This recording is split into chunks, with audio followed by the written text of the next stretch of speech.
Siyalibingelela libandla egameni lenkosi yethu Jesu. Amen. Lamhla sikhumbula ukungena kwenkosi eJerusalema, seyingenela kuyo phakamisa impilo yami neyakho, iphuma elibishini ingena elungisweni. Njengoba sathi ukuthi uqala kweliviki lebuhlungu inkonzo yesiphambano, siyacela ukuthi sibambisane ngulo naloyo aphindze ayithathe impilo yakhe ayibeke endleleni yesiphambano. Inkonzo ke siyathola ukuthi sidale kuyiqala le ngaphandle sijikelete. Lamhla bathandekako asijikeleti emasundu atawuvele abusiswe siwaphethe. Kumnanzi ke ukuthi siyakhonda kungako-ke kule nkonzo lesivetayo namhla, leso sigaba leso netifundo takhona sitawuyekelela kini, sichubeke neluhlelo lwetifundo letilandzelako esigabeni sesibili. Letingnati ke tona sahluko semashumi lasihlanu kusukela evesini lesine kuya evesini lemfica, ingcenye yekucala encwadzini yemprofeti Isaya, bese kuba lihubo lemashumi lamathatfu nakunye, sicala evesini lemfica kuya evesini leshumi nesithupha. Siphinde sifunze incwadzi yemphostoli Pawulo ayibhalela libandla laseFilipi, sahluko ngesesibili, sifunza kusukela evesini lesihlanu kuya evesini leshumi nakunye. Livangeli ke kulesikhathi lesi livangeli kulandziswa kwenhlupheko yaJesu nguMarko longcwele, sahluko selishumi nakune, uqala evesini lekuqala kuze kuyoma evesini lemashumi lamane nesikhombisa esahlukaneni selishumi nesihlanu. Sikhetheke ingoma yelishumi nemfica lekhuluma ngaJesu angumsindisi wemhlaba. Siyaqhubeka ke bathandekako nenkonzo yethu.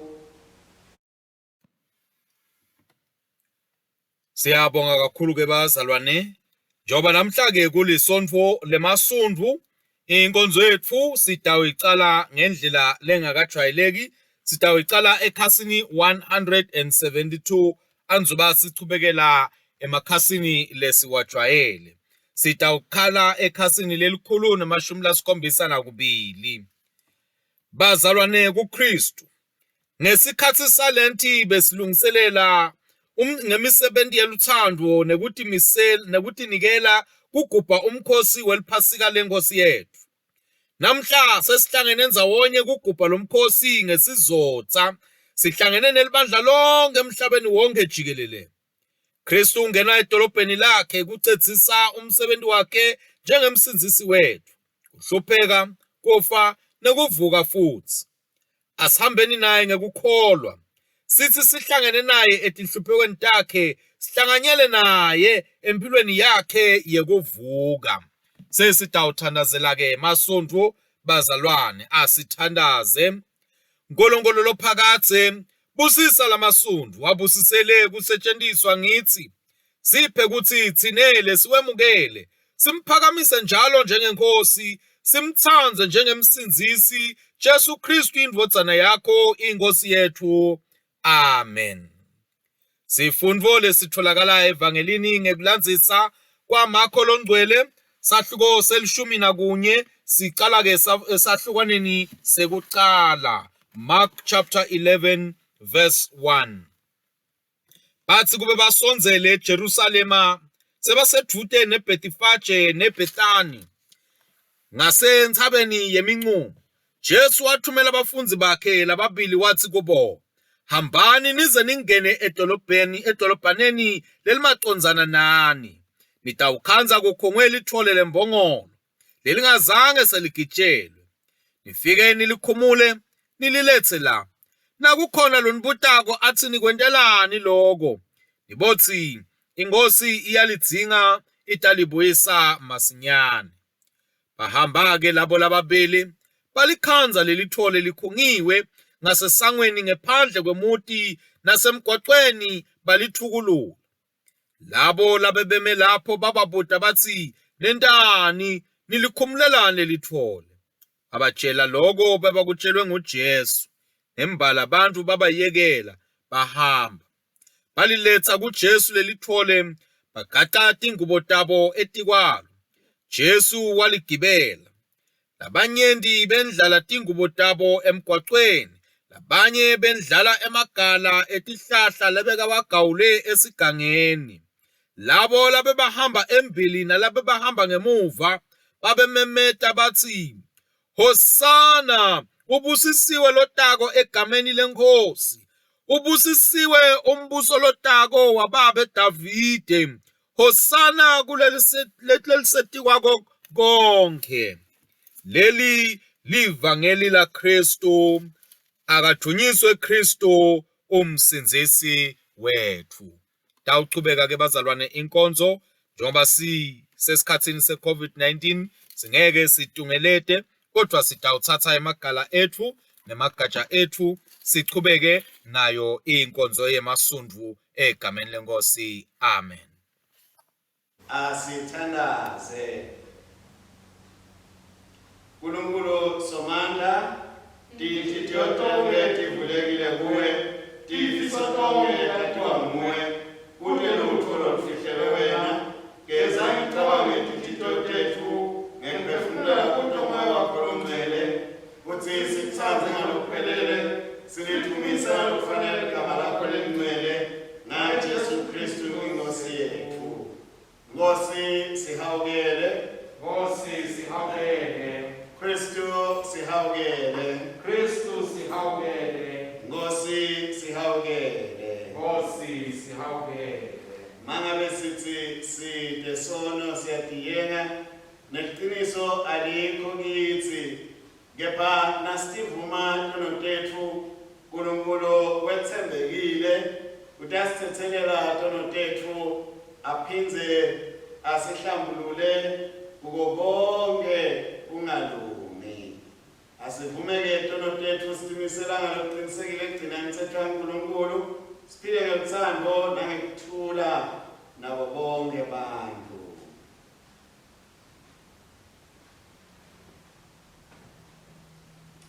Nkulunkulu Somandla, Baba wethu osezulwini, siyatithoba siyavuma ukuthi sonile kuwe kulicala lethu, sonile ngekucabanga nangekukhuluma nangekwenta nangekungakwende bekufanele sikwente. Ngenxa yenkodzana yakho Kristu inkosi yethu, sithethelele konke lesewenzile, usende sikhone igama lokusha, futhi igama lakho lidunyiswe. Nkulunkulu Somandla, sithethelela bonke labaphendula ngeqiniso, akasihawukele. Asithethelele tono tethu, asikhulule kuto, asimise asiqinise ekulungeni konke, asigcine nasekuphileni okunini nanini, ngaye Jesu Kristu inkosi yethu. Amen. Asithandaze. Babe waphakathe, indodana yakho umsindisi wethu Jesu Kristu, wagcwalisa inthando yakho ngekuthatha simo sebuntu bethu nekunikela nangempilo yakhe. Sisiphe sizanze nesibonelo sakhe sekutithoba ngekuthi sivume ukuhamba indlela yesiphambano ngaye nalo Jesu Kristu inkosi yethu, lophila kusala inawe namalungcwele, uNkulunkulu munye manje naphakathe. Amen. Siyababingelela bazalwane egameni lenkosi nomsindisi wethu Jesu Kristu. Amen. Sifundo sekuqala sitholakala encwadzini yomprofeti Isaya, sahluko semashumi lasihlanu, sitawuqala ukufunda esahlukaneni sesine siyogcina esahlukaneni semfica ingxenye yaso yokuqala. Isaiah 50:4-9. Inkosi Simakadze inginikela ulwimi olufundzisiwe kuze ngathi livi lekucinisa labamadolo abo asacela. Ungivusa njalo nje ekuseni avuse indlebe yami itewulalela njengemuntfu nakafundziswa. Nkosi Simakadze tivulile tindlebe tami, nami angikayivuseli umdlonga, angikagutuki kuyo. Nganikela ngemhlane wami kulabo labangishaya, ngabanika tikhatsi labo labangidonsa ngesilebe. Angizange ngikufihle ubuso bami ekuphukutweni nasekukhafulelweni ngemanzi. Ngoba inkosi Simakadze iyangisita ngingeke ngihlazeke, ngijabhiswe. Ngaloko-ke sengacinisa ubuso bami baze baba njengelitshe lemlilo, futhi ngiyayazi ukuthi ngeke ngihlazeke ngijabe. Lo mvikelako sewusedudane. Ngubani-ke longangibeka emacala? Asibhekane buso nebuso. Ngubani ummangaleli wami? Akangisukele phela. Inkosi Simakadze lengisitayo. Ngubani-ke lo longangilahla ngelicala? Livi lenkosi leli. Amen. Unkulunkulu.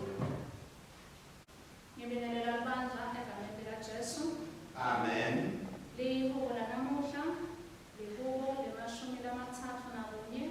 Sifundza kusukela evesini lemfica, ngisho livesi lekucala, libandla lemphendulelo elilandzelako. Bani nemusa kimi Simakadze, ngoba ngisenhluphekweni. Emehlo ami asaphandle kuhlupheka, kanti umphefumulo wami nomtimba wami ukhathele kuhlupheka. Ukuphila kwami kuphelela ekusizini, neminyaka yami iphelela ekubitsekeni. Emandla ami aphelile ngenxa yekona kwami, nemathambo ami acinzetelekile.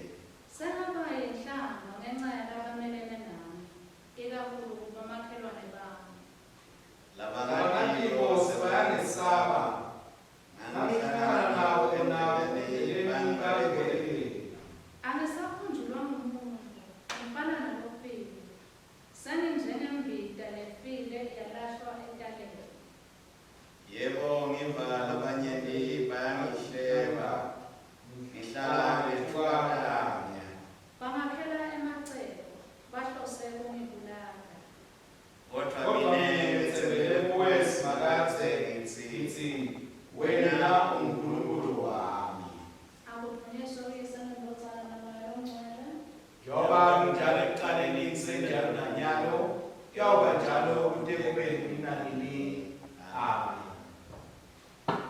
Sivusela libandla egameni lenkosi yethu Jesu. Amen. Sifundo zesibili sibhalwe encwadzini yabaseFilipi sahluko sesibili, siqala evesini lesihlanu. Awubekini lo mcondo lobu Jesu Kristu lowathi anesimo saNkulunkulu wangete washo ukuthi kulingana naNkulunkulu kuyinto yekungongoshelwa. Kepha watitsela wathatha simo senceku waba ngumuntu njengathi.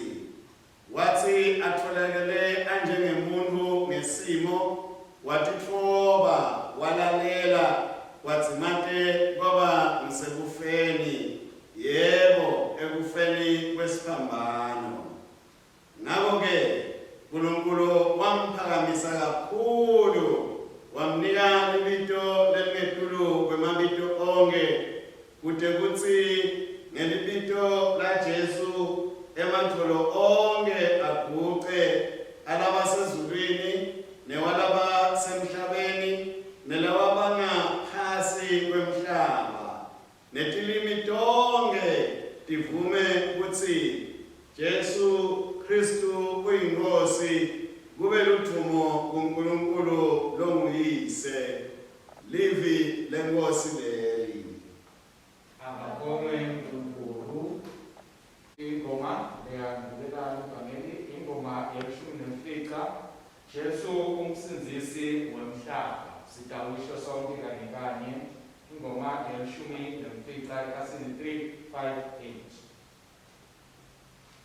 Jesu msindisi womhlaba, wona kithi ngemsa wakho, sibheke kuwe ukuthi usisindise usisinde.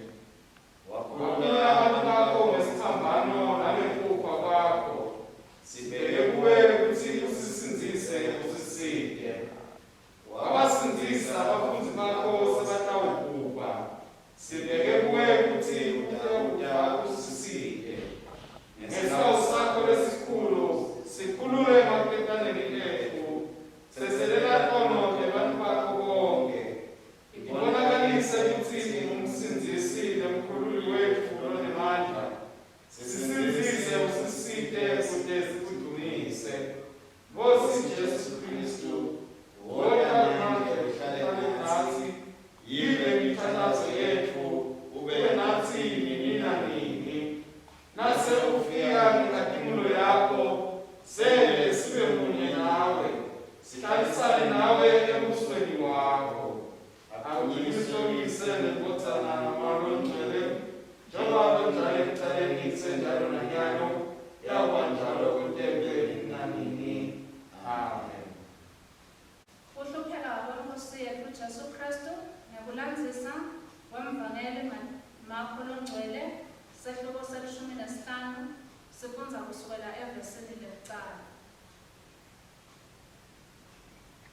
Kwanele kwasa nje kwabuthana lonke icoco bapristi labakhulu netibotsa netati kanye nalamanye amalunga alo bahlanganisa inkulumo. Babopha Jesu bamchuba bayawumethula kubapristi. Pilato wambuza watsi, ungiyo yini inkosi yamaJuda? Jesu wamphendula watsi, sewushilo wena. Bapristi labakhulu bambeka emacala lamanyenti. Waphindza Pilato wambuza watsi, ude yini imphendvulo longayisho?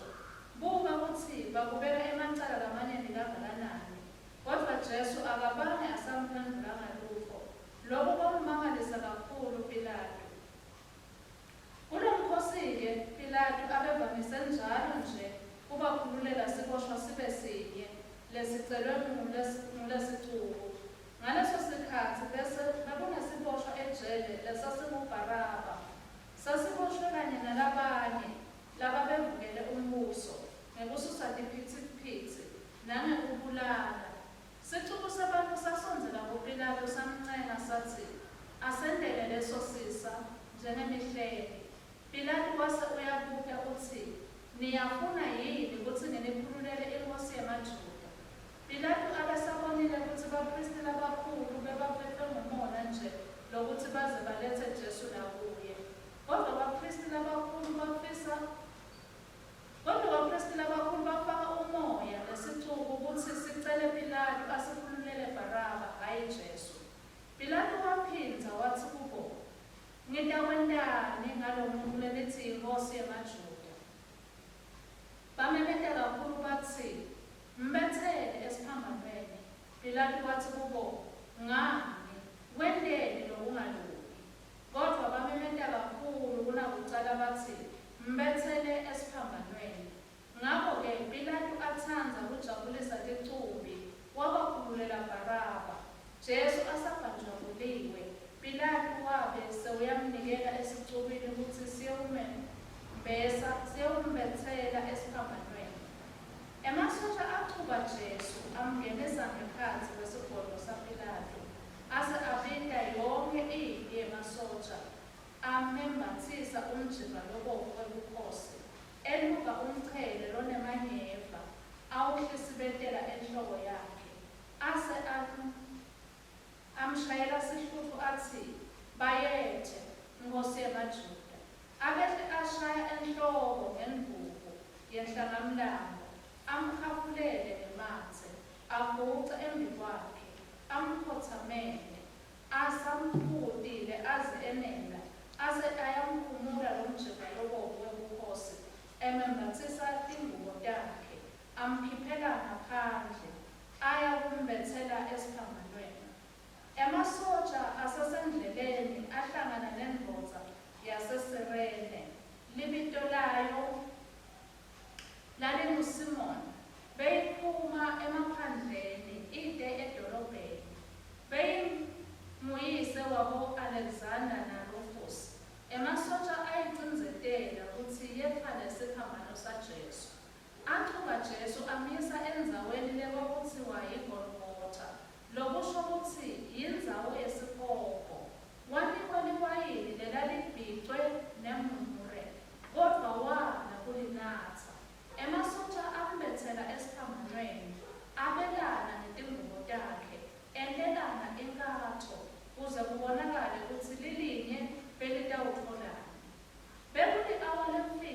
ekuseni nababethela Jesu esiphambanweni.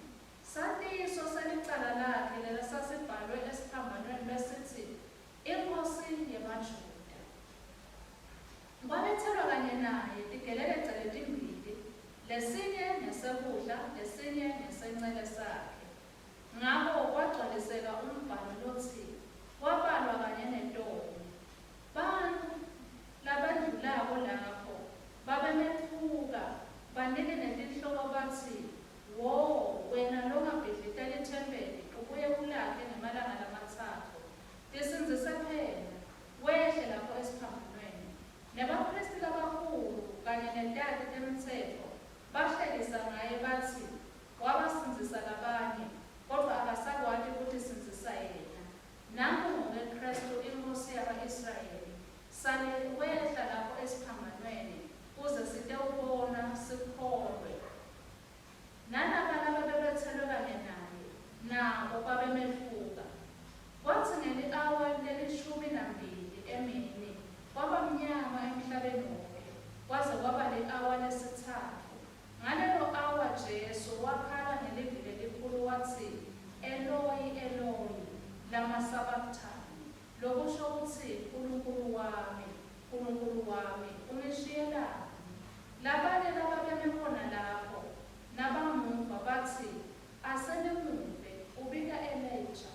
Lo moya wagijima wathatha siponje, wasicwilisa ewayinini lelimunyu, wasihloma endukwini yemhlangamlambo, wamnathisa athi, asenime sesibone ukuthi lo Elijah uyabuta yini atemsida amethule lapha eDumo. Jesu waphindze wamemeta ngelizwi lelikhulu kwase uyafa. Indlawu yesihenqo leyayilenga ethempelini yadzabuka ekhatsi kusukela entulu kwaya kuphuma phansi. Kwathi indvuna yelikhulu lebeyime lapho imbuka nakafa nangalendlela yavuka yathi, ngempela lo muntu abengiyo indvodzana yaNkulunkulu.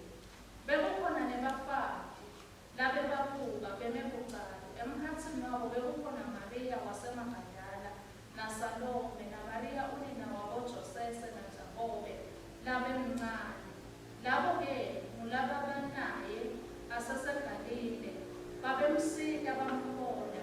Bekukhona nalabanye nje-ke bafati labanyenti lababete kanye naye eJerusalema. Siyamekela ukholo bethu ngekuthi sisho kanye isivumo sekholo senasiya ekhasini 108. Isivumo sekholo senasiya ekhasini 108. Siyakholwa kuNkulunkulu munye, uYesusomandla, uMenzi wezulu nemhlaba, nowakho konke okubonakalako nokungabonakali. Siyakholwa kuyo inkosi yinye, Jesu Kristu, indvodzana levele yodwa kaNkulunkulu, livele kuyise ngekhatsi tonke. INkulunkulu ivela kuNkulunkulu, ikukhanya ivela kukukhanya. INkulunkulu luqobo ivela kuNkulunkulu luqobo, eyavela ngendikwana. Siqu sayo sinye neseyise, lokwendiwanga yokonke, eyedwa ezizweni, ngenxa yethu singabantu, nangalokusisinzisa, yabamnyama ngamandla wabangcwele, kuyo intombi Maria, yaba ngumuntu, yabethelwa esiphambanweni, ngenceku usaphontikulatu, yaqhubeka yalaphwa, yabekwa enteni. Ngelanga lesithathu yabuye yavuka, yaya kusemigwaqweni, yenyuka yaya ezulwini.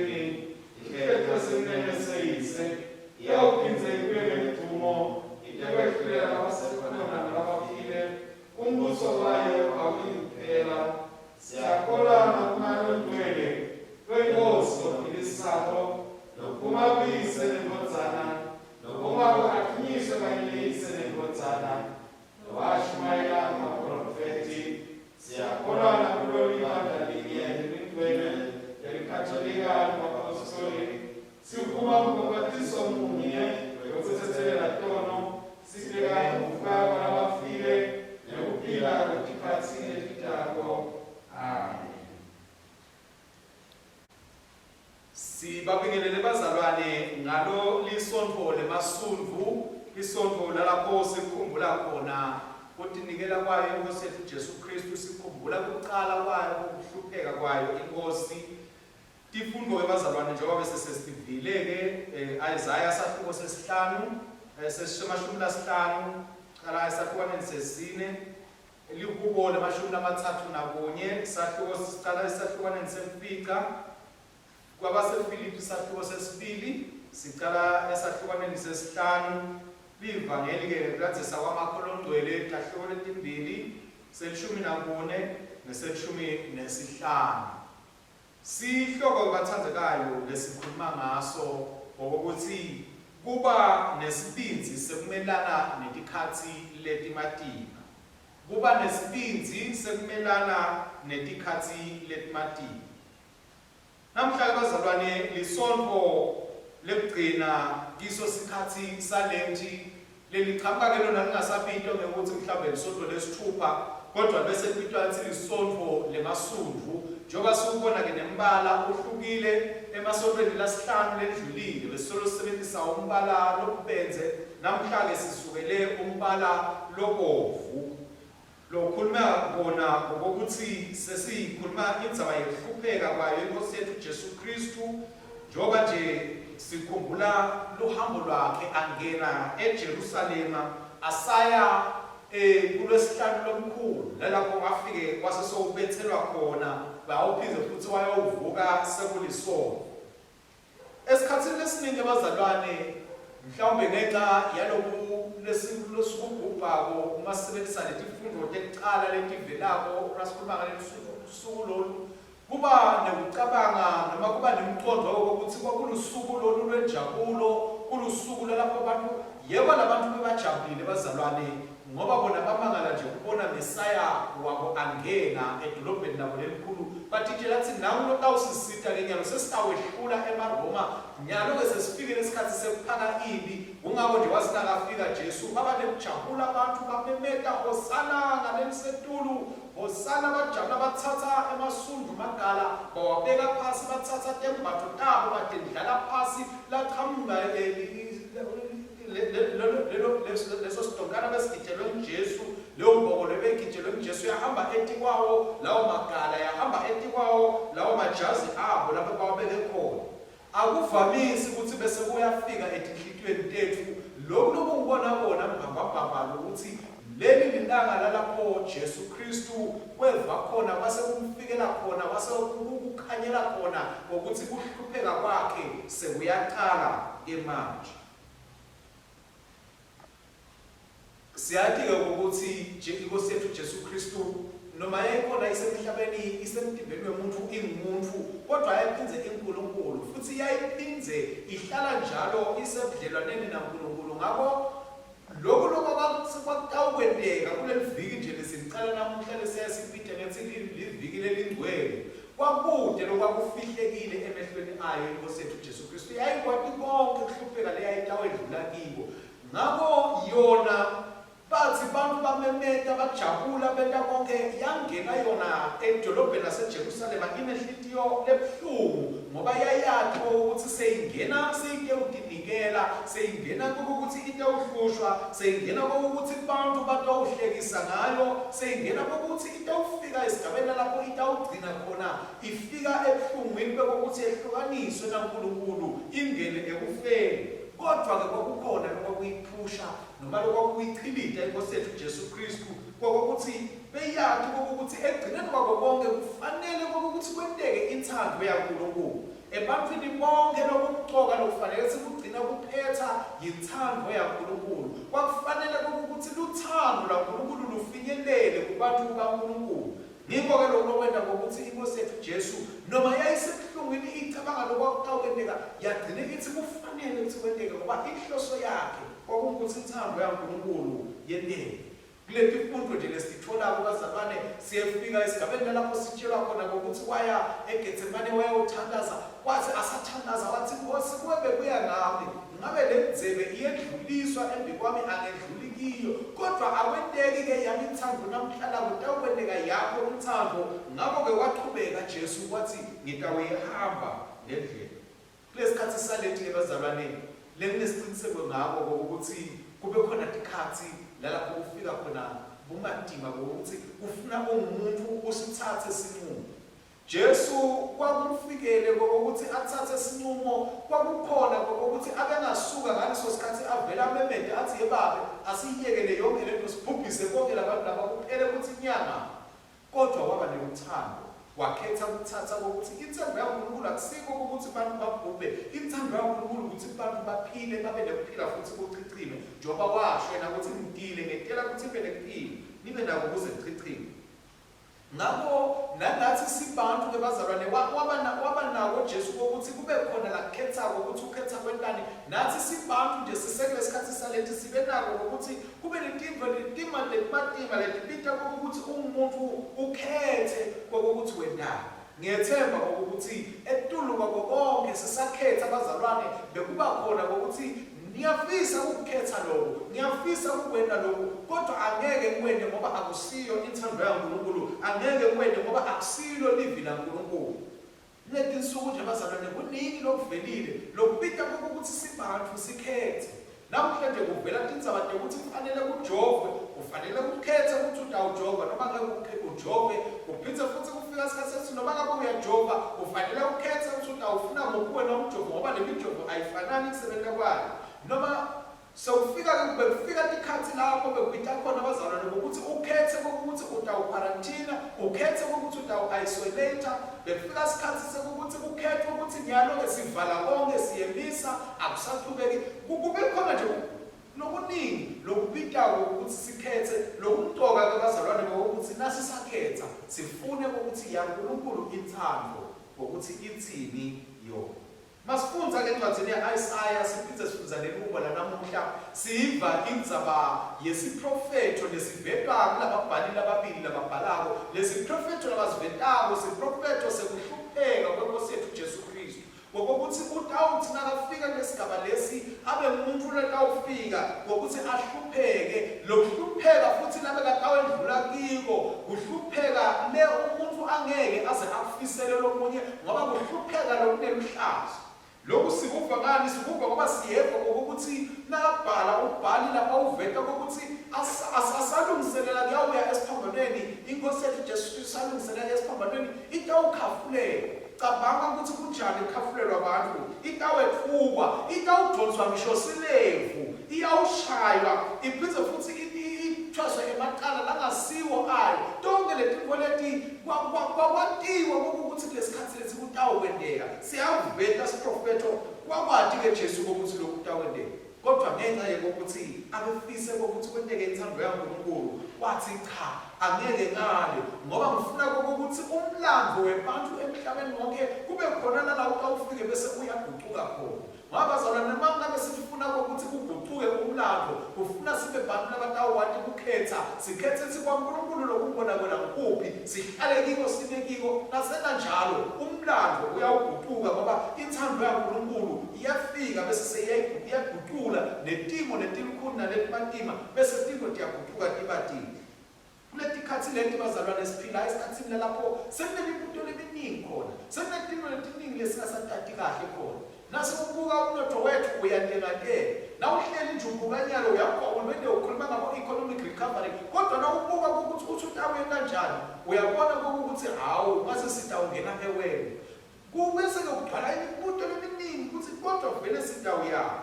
Kodwa kuyakhathi leti njengaleti bazalwane ngileti impita ukuthi thine sibazalwane sibe nemethemba kuNkulunkulu. Sibe nemethemba kuNkulunkulu ngetulu kwemisebenzi nemetamo yebantu sithi Nkosi noma sesibona ukuthi singena ehlathini noma sesibona ukuthi asiyiboni embili kodwa sesitawubuka wena sesitawukhala kuwe simemede kuwe njengoba nendodzana yakho yathi nayingena eJerusalema yakho vele yasesiyibuka wena yathola emandla ayo kuwe yakhona ukuthi yendlule ngenxa yokuthi yayibuke wena.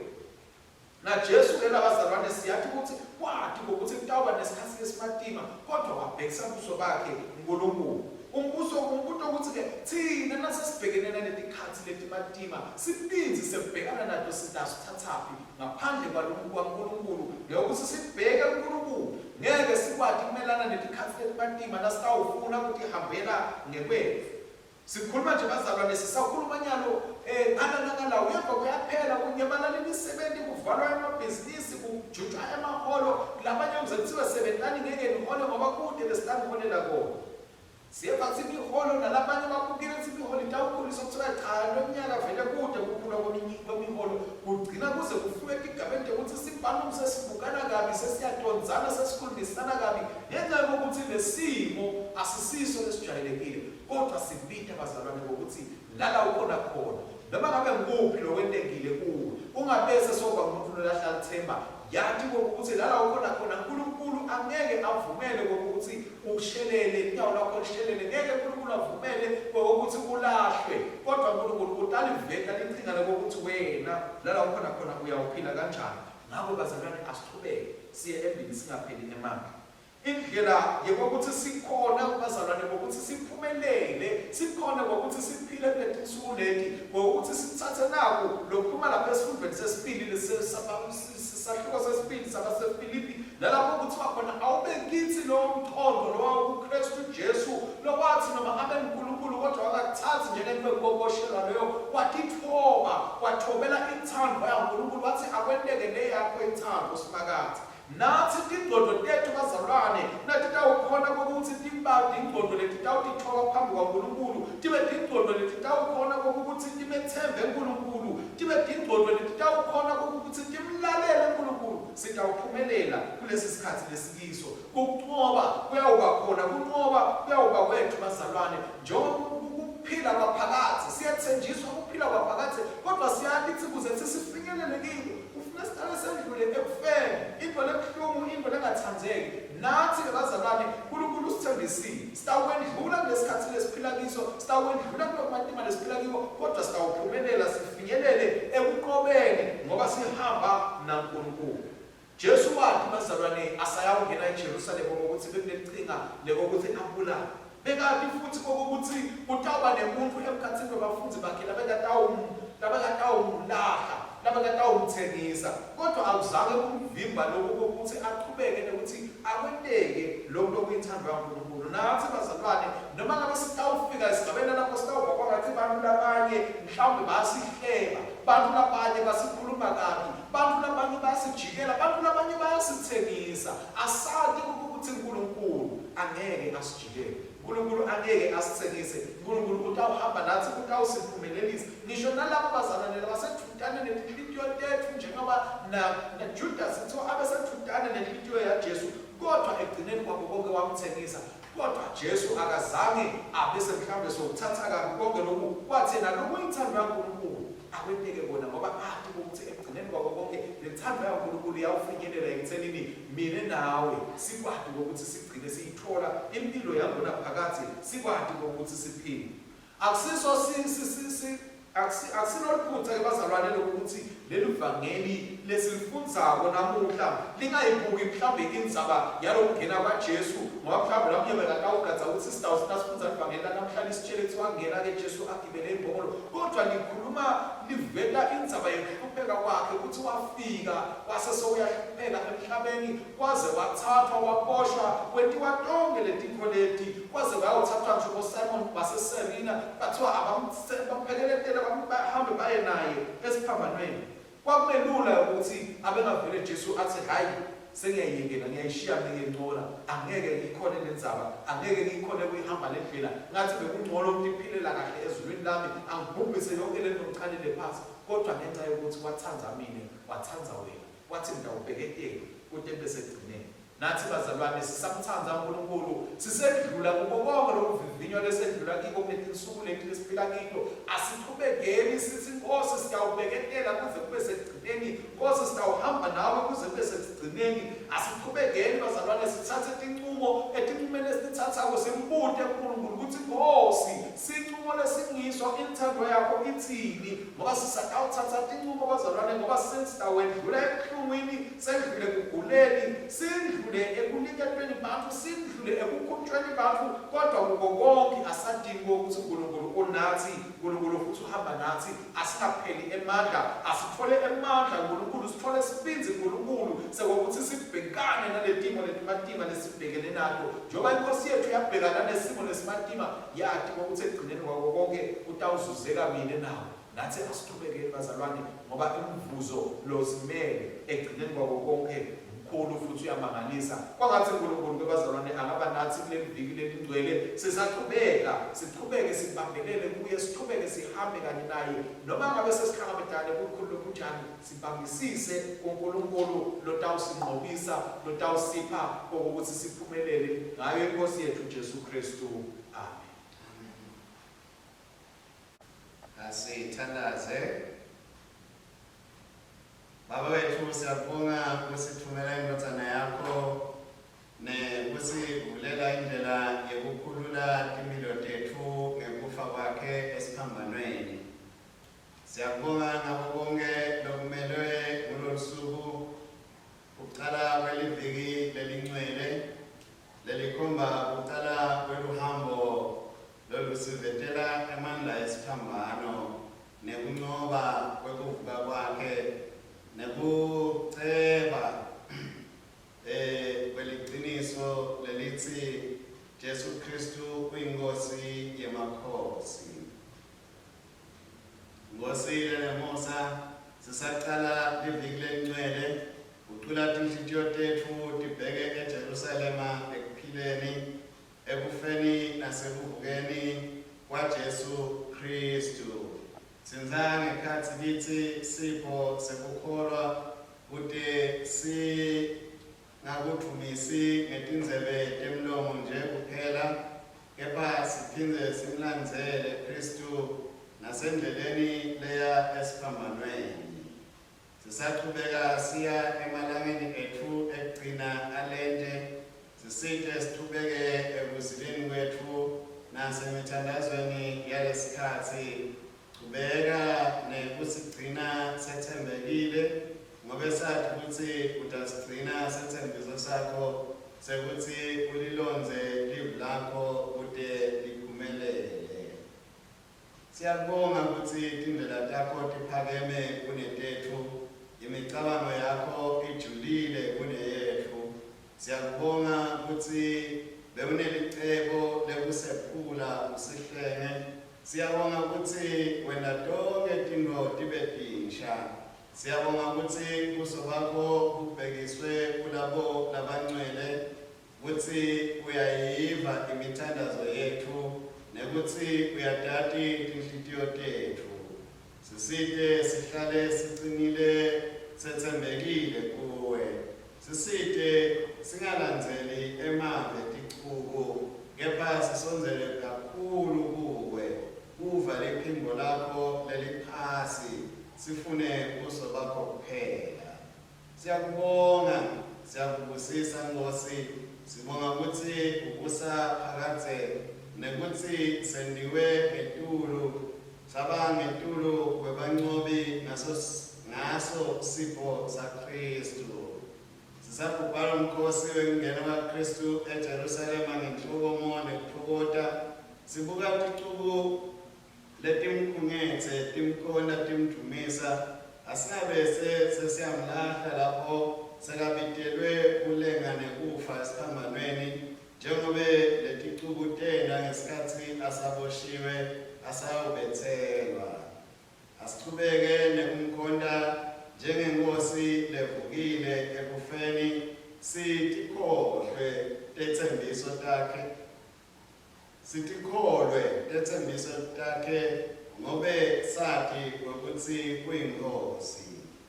Sithandazela umhlaba live lethu uhulumende wethu labagulako labanesithunge labahlubetekile labakwatile nalabo labadzinga sandla sakhe etimpilweni tabo.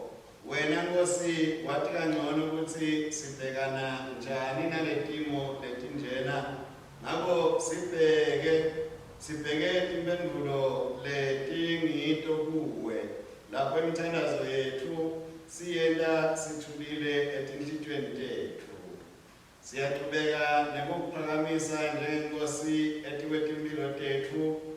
Asilinze ukubuya kwakho masinyane kude sitewuhlala sijabula kwati kutsi usethembisile tintfo letingcono ngaye yena lowasifela.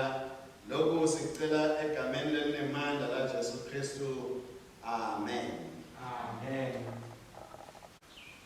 Libandla lisukume.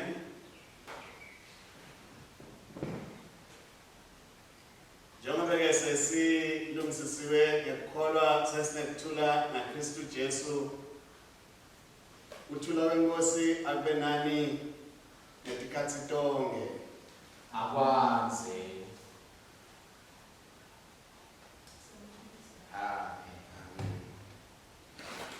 Sedlulela emnikelweni ngebatsandzekako. Sikhumbule ukuthi iminikelo leminyenti seyivele isebhange, kepha khona lomunye lesinawo la. Sisesigabeni 48. Sisebenzisa umthandazo wekucala kuleso sigaba kanye kanye. Ngebapho Nkosi ukhulu nemandla nedumiso nengatimulu nebukhosi ngoba kwemele kusezulwini nakusemhlabeni kungekwakho konke kuvela kuwethu nesezikala kungekwakho. Amen. Yabongeka Nkosi uNkulunkulu mdalweni lotonke ngemsakho sinanasingo lesinikela ngaso sivele emhlabathini sibhekethana debantu sesitakuba sekuphila kithi. Akabonge uNkulunkulu nina nini. Uyabonga Nkosi uNkulunkulu mdalweni lotonke ngemsakho sinanalwani lesinikela ngalo lesithelo semvini nemsebenzi ethandade abantu sesitakuba inzebe yensindiso kithi. Akabonge uNkulunkulu nina nini. Siyawusebenzisa umthandazo wekucala wekubonga. Nkosi ayibe nani. Ayibe nawe futhi. Enyusane tinhliziyo tenu. Siyatenyusela enkosini. Asiyibonge Nkosi uNkulunkulu wethu. Kufanele kulungile kumbonga nokumvumisa. Kufanele ngibela kumsebenzi enjabulo yethu Nkosi babelo sezulwini uNkulunkulu somandla lonini nanini. Ngaye Jesu Kristu indodana yakho leyodwa inkosi yethu. Nyalo-ke siyakubonga ngobe ngenxa yensindiso yethu walalela kwade kwaba sekufeni yebo ekufeni kwesiphambano. Isiphambano sekunqotshwa saguquka saba siphambano seluthumo. Kwathi lapho impilo yayilahleke khona kwaba ngilapho impilo itholakala khona. Ngakho-ke sihlangene netingilosi netikhulu tato nebandla lonke lasezulwini sibabata wena sincoma kukhulu nelithumo lwakho. Siyakuthumisa nyalo nanini sithi ungcwele ungcwele ungcwele Nkosi uNkulunkulu wamandla nebukhosi lezulu nemhlaba ugcwele udumo lwakho. Hosana kulesikhulu ubusisiwe lokutako egameni Nkosi. Hosana kulesikhulu. Sibe babenga indodana yakho Kristu Nkosi yethu ngayemukela iminikelo yethu ekubonga nekudumisa. Thumele moya wakho longcwele kwethu nasetikwa letitipho takho singwa nelwayini kutsi kube ngumtimba wakhe nengati yakhe kithi. Ngoba ngebusuku lanikelwa ngabo wathatha singwa wathi sekakubongile wabanika wasitephula wabapha sona athi tsatsani loku nidle kungumtimba wami onikelelwa nini. Inani loku kube ningikhumbule.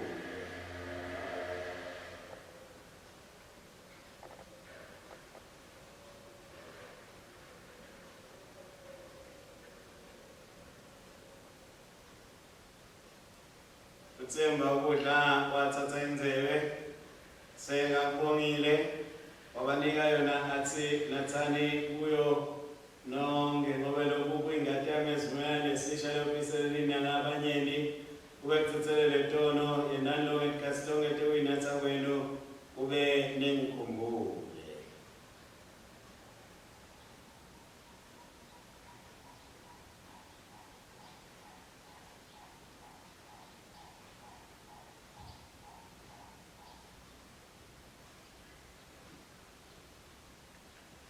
Nawe si babata unqoba sithi ngekufa kwakho wasiqhubela kufa, ngekufa kwakho wasibuyisela kuphila, Nkosi Jesu wothatha umthumo. Babelon ngalethi nebantu bakho sigubha lo mkhosi ngalethi tipho sibende bakho umhlatshelo lodwa laphelelwa Kristu Nkosi yethu. Sibonga ukuvuka kwakhe kulabafile nekwenyukela kwakhe ebukhosini benzulu. Nkosi nemusa semukele ngayo noma esingafanele kude ukugcinele sihlanganyela umtimba nengadi endodana yakho. Sihlanganiswe nebantu bonke balesi sikhathi nebetulwane tonke. Siphe ukuthi sithi silindele ukubuya kwaKristu umsindisi wethu ngeduma nangekuqoba kombuso wakhe. Sikulethe insuku tonke kufanane naye. Dunyisa ubathathe libandla lonke lisemhlabeni nasezulwini. Babe somandla kanye naye nakuye nangaye ngamandla moya wengcwele ngetikhathi tonke nyalo nanini. Amen. Amen.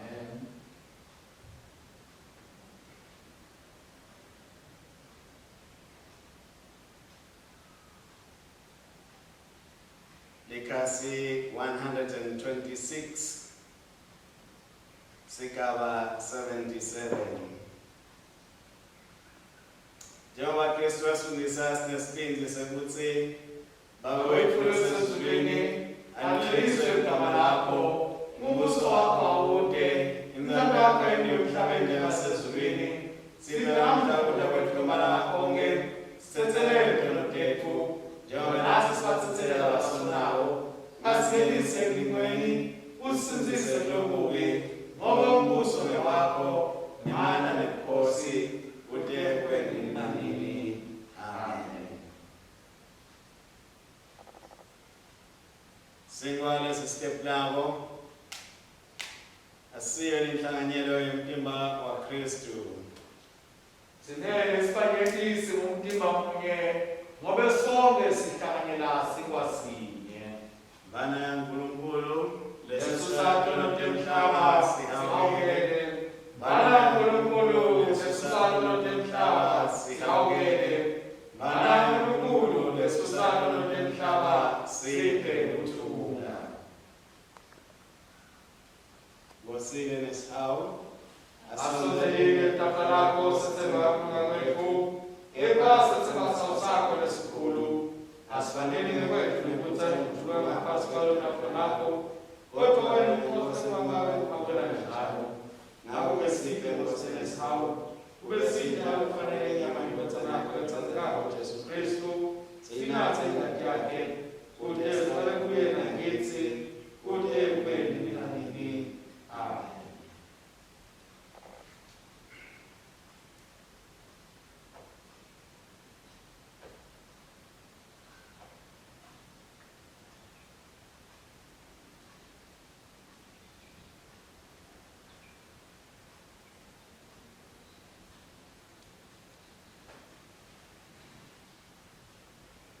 asondele sitekomkela umtimba Nkosi yethu Jesu Kristu anikela ngenxa yethu nengadi yakhe lasophuselayo nasimlethe entithweni tethu ngekukholwa nangekubonga.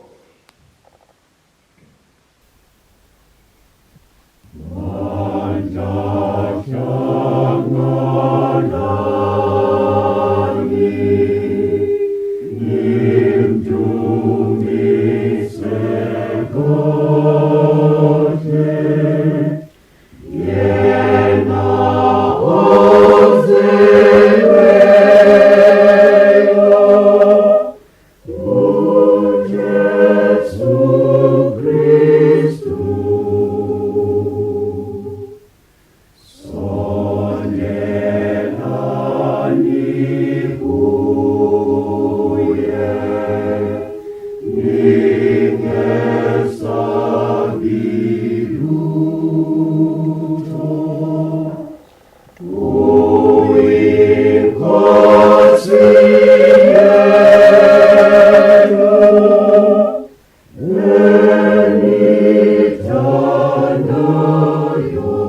Asephethe okanye simakathe ngobe anemusa Sihawusake asipheleni nanini. Baba mnikate wemandla sithi nikela kuwe NaJesu Kristu Nkosi yethu, ube semhlathelo lophilayo sithumele kweni ngamandla kwakho longcwele sama esebenzele ithumela kwenkosi bakho. Thula kaNkulunkulu wenza kuconza konke akuticine inhliziyo tethu nemicabango yethu simathi uNkulunkulu simthanze nendodzana yakhe Jesu Kristu inkosi yethu nesibusiso saNkulunkulu somandla uyise nendodzana namoya oyingcwele asibekithi njalo nyalo nanini. Amen. Amen.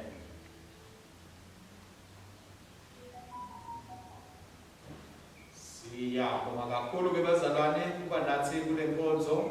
Sikhumbuleke ukuthi kule viki sitawuqhubeka naye uNkulunkulu, siqhubeke naye Jesu Kristu ekuhluphekeni kwakhe. Inkonzo ke sitawunatisa ukuthi iqhubeka kanjani, lisaqhubeka le viki. Siqhubeke sikhonde uNkulunkulu, siqhubeke futhi sitiphathe kahle, sitivikele ukuthi ukugula kungafinyeleli empilweni yethu nasemindenini yethu. Siyabathandazela abantwana bethu ukuthi bangene kahle esikolweni, basatawuqala isikolo, bafunde kahle, bavikeleke, bagcineke nasemigwaqweni, basahamba bahambe bantu abaphephile. uNkulunkulu aphakamisa isandla sakhe kwethu silive laseSwatini. Hambani ke ngekuthulana ngenthando niyosebenzela inkosi egameni likaKristu. Amen.